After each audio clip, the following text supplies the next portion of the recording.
Oi, galera, professora Marcela, mais uma semana aqui junto com vocês para que a gente possa, então, partir para a nossa revisão. Espero que todos e todas possam estar bem e que a gente, então, aproveite mais esse tempinho juntos, certo?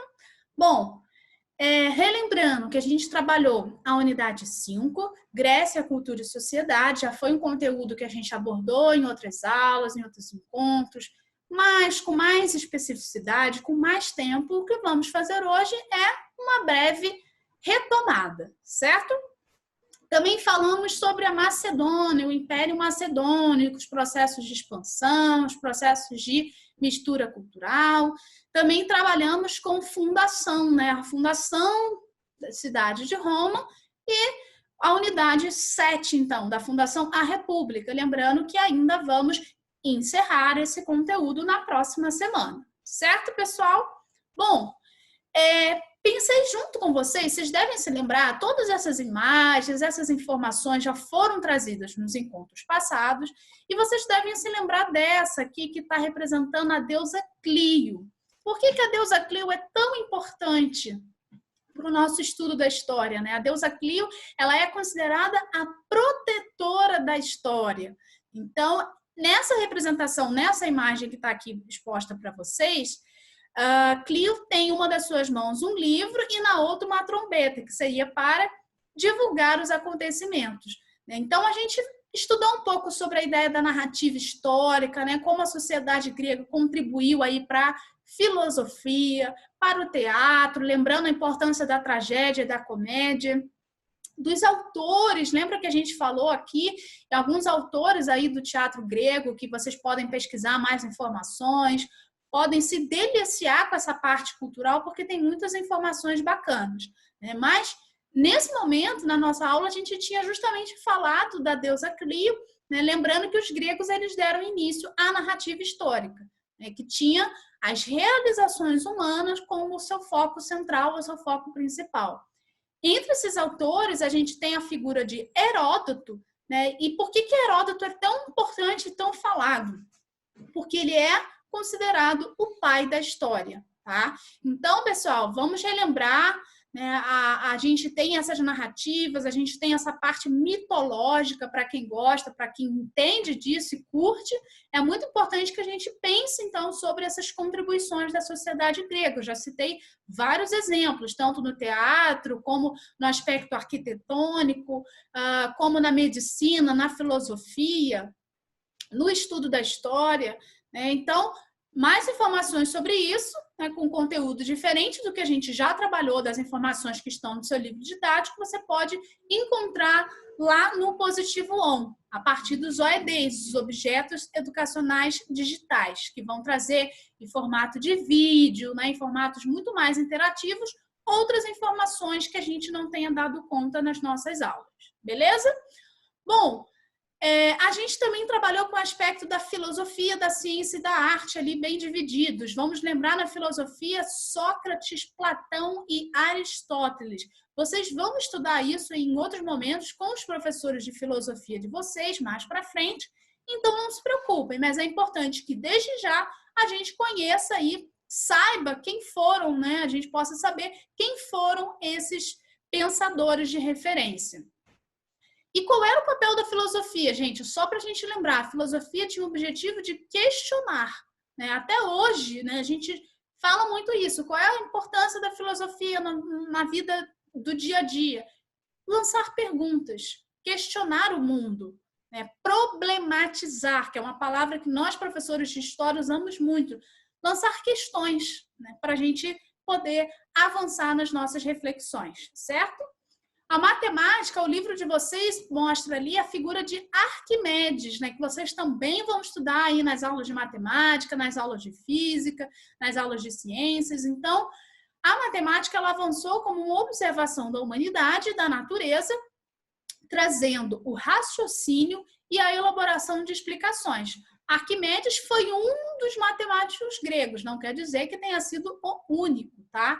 E se vocês repararem nessa imagem aqui, até brincando, né, com a ideia do Eureka, o que quer dizer isso? Eureka era essa ideia da descoberta, né? A Eureka atribuída a Arquimedes, né, ao descobrir a explicação do empuxo, que é um conteúdo que vocês vão estudar mais para frente, tá? Na medicina, né? Medicina, a gente tem a figura de Hipócrates. Hipócrates considerado o pai da medicina. Cuidado só para a gente não confundir com Heródoto, tá, pessoal? Heródoto considerado o pai da história. Hipócrates considerado o pai da medicina. O ditado mente sã, corpo são, vem da civilização grega antiga. E com certeza vocês já ouviram isso aí na vida de vocês.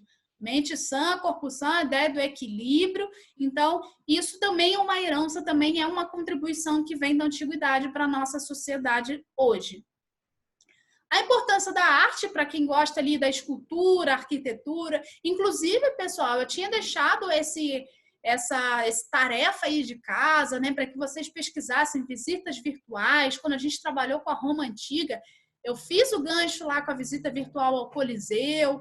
Então, em ações como essa, em atividades como essas, online, interativas, para vocês que estão com acesso, é muito legal da gente explorar, então, esse aspecto artístico ali da arquitetura, né, das esculturas.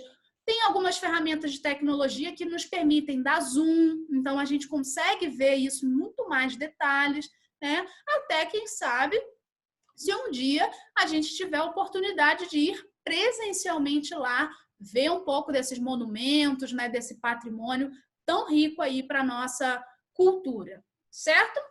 Bom, pessoal, já entrando ali na relação com o Império Macedônico, a gente tem esse processo de enfraquecimento que a gente discutiu das cidades-estados, lembrando, né, cidades-estados ou polis, é como a gente fazia referência às cidades gregas. A gente tem um marco cronológico ali, ó, século VI, né, antes de Cristo. Atenas, lembrando que a gente estudou o caso simbólico, né, emblemático de Atenas e Esparta. Atenas estava no seu auge, influenciando militar e politicamente a região, e essa influência gerou o descontentamento entre as outras cidades e estados, ou seja, um cenário de conflito, de divergências. Guerra do Peloponeso, precisamos mencionar esse nome aqui, vocês também podem buscar mais informações sobre ela, né? Então, a Guerra do Peloponeso, a gente tem a vitória de Esparta sobre Atenas, com o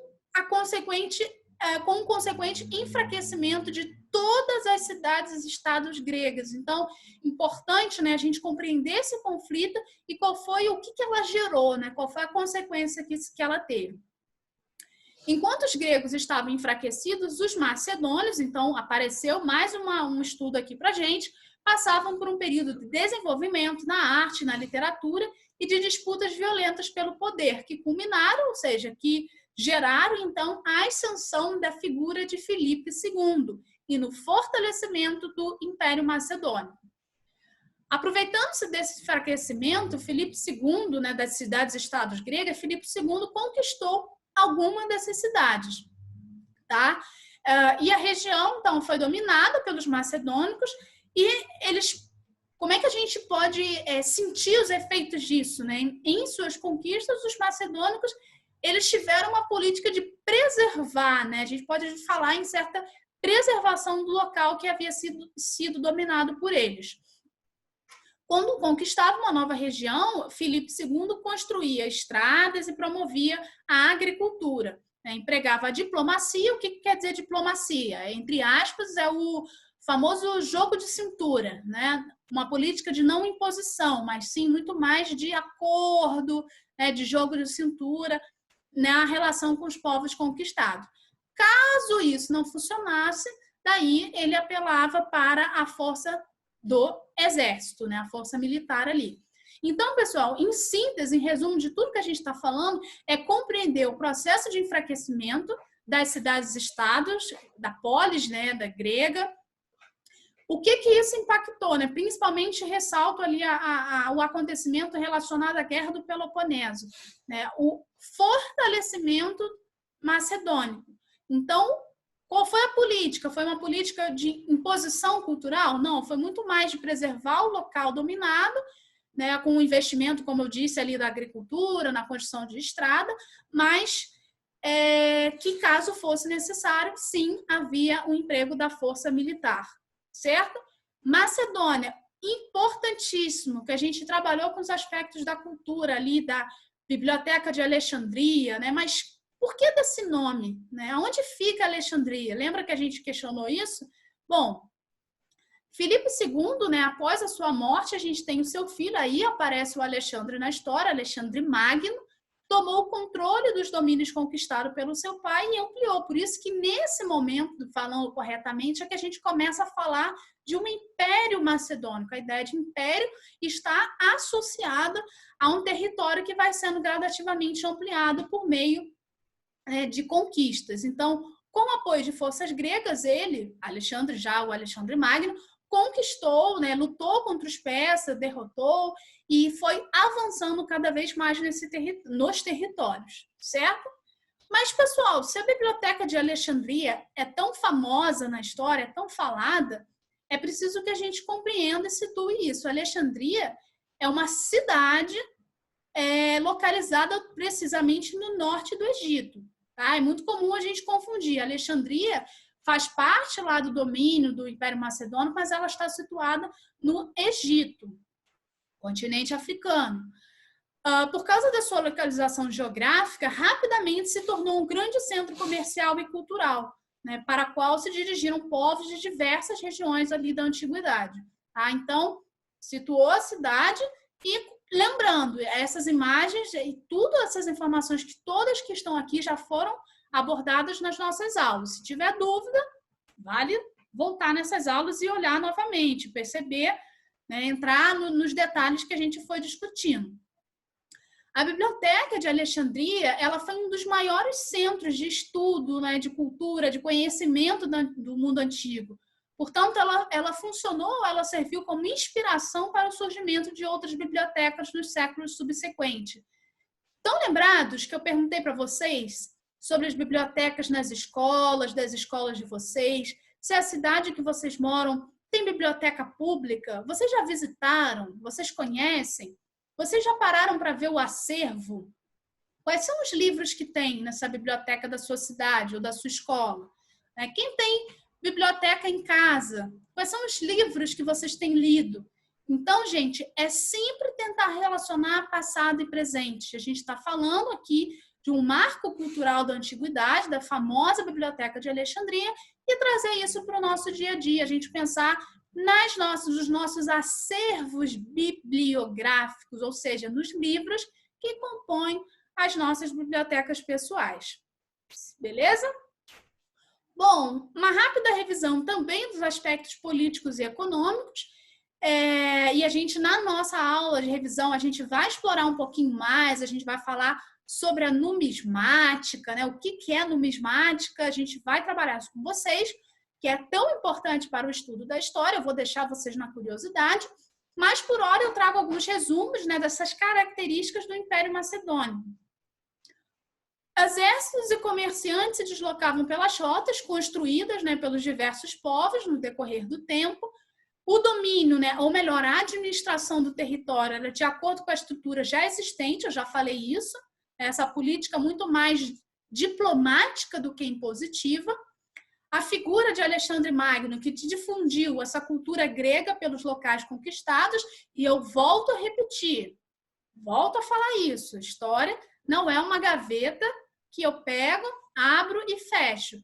Todos esses processos, esses conteúdos que a gente vem trabalhando, eles estão interligados, tá? É muito importante. A gente está falando de Macedônia, mas eu estou voltando na polis grega. Eu estou falando da cultura grega justamente por esse processo de influência cultural. E por todo o império circulavam moedas, né, com o rosto de Alexandre Magno. Mas qual a importância disso? É entender que as moedas, assim como as atividades comerciais, elas funcionavam como uma forma de unir o império, né, de você ter essa noção de unidade, contribuindo, então, para a manutenção desse império. Se eu tenho mais ou menos ali uma uniformidade, não é nenhuma uniformidade no sentido de dizer que todas as regiões conquistadas eram iguais, não nesse sentido, mas no sentido de construção de uma identidade comum, beleza? Então, não se preocupe, a gente vai voltar a isso. Mais informações sobre isso lá nas trilhas de aprendizagem, no Positivo On, que vai perguntar, vai trazer algumas perguntas objetivas para vocês. E acertou, beleza, tô fera no conteúdo, prossegue. Errou, é importante detectar esse erro e aproveitar que o próprio material já vai trazer questões extras, vai trazer o saiba mais, vai trazer o reforço do que a gente está discutindo para que vocês não fiquem com dúvida. E para a gente fechar, a última parte da nossa revisão foi sobre a cidade de Roma, né? Misturando aí então Grécia, Macedônia e Roma antiga. A gente tem a fundação da cidade no século 8 a.C., sempre lembrando também da importância de discutir os aspectos geográficos. Esse é um ponto que eu também venho batendo com vocês, venho trabalhando com os mapas. Lembra que a gente falou sobre alfabetização cartográfica? Ou seja, eu ir compreendendo essa linguagem cartográfica. Cartografia é o estudo dos mapas, porque os mapas eles vão situar, vão me ajudar, né, a entender a importância do mar, né, da localização, o quanto que essa localização geográfica impacta nas relações sociais, né, na construção daquela sociedade. Quando a gente abordou o Egito, a gente falou muito do rio Nilo, né, a Mesopotâmia, a importância do rio Tigre e Eufrates, né, Meso, né, quer dizer região no meio de dois rios importantes. Então, tudo isso, né, gente, lembrem aí das aulas de geografia de vocês, que está sendo importante para o estudo da história também. Então, aqui a gente localizou, né, a região que era ocupada por diferentes povos, por exemplo, os latinos, né, cercada pelos etruscos, sabinos, pelos gregos, entre outros. Então, uma grande mistura. E muito importante também, que a gente explorou na nossa aula, foi em relação à visão, né, das versões em relação à origem da cidade. Que a gente tem uma versão mitológica e a gente tem uma versão histórica. A mitológica é relacionada à figura de Rômulo e Remo. Quem lembra aí daquela imagem, né, de Rômulo e Remo? Então, e a loba, né? Então, essa ideia de uma visão mitológica não quer dizer que esteja errada. É uma forma de se compreender o mundo, tá? Tanto quando a gente trabalha Grécia Antiga, Roma Antiga, a mitologia ela compõe a forma de ser, de compreender dessa sociedade. Mas a gente também tem uma versão histórica, que seria uma versão mais relacionada ao viés científico mesmo, com o marco ali do século, mais ou menos ali do século VIII a.C., com os povos latinos se instalando nessa região que a gente abordou na aula. Beleza? E para fechar mesmo agora, lembrar também de todo o aspecto da estrutura social. Lembra que a gente discutiu isso? O que quer dizer uma sociedade patriarcal? Patriarca, quem é patriarca? A figura do pai, né? A figura masculina. Nós questionamos sobre o papel da mulher na antiguidade, um debate super atual e super importante. Lembram, gente? Trabalhar sempre passado e presente. Entender o papel da mulher, o conceito de sociedade patriarcal nesse momento histórico da antiguidade e trazer isso para o presente. Quantas mudanças a gente teve, beleza? Então, para lembrar da estrutura da sociedade romana, a gente mencionou sobre os patrícios, os plebeus, os clientes e os escravizados. Cuidado com essa palavra. Escravizados na antiguidade, eu estou falando de uma forma, né, de um processo específico, escravizado em outros contextos, inclusive na própria história do Brasil, tem outro significado. Tá? Então, isso nas nossas atividades e exercícios a gente vai explorar para que ninguém fique com essa dúvida.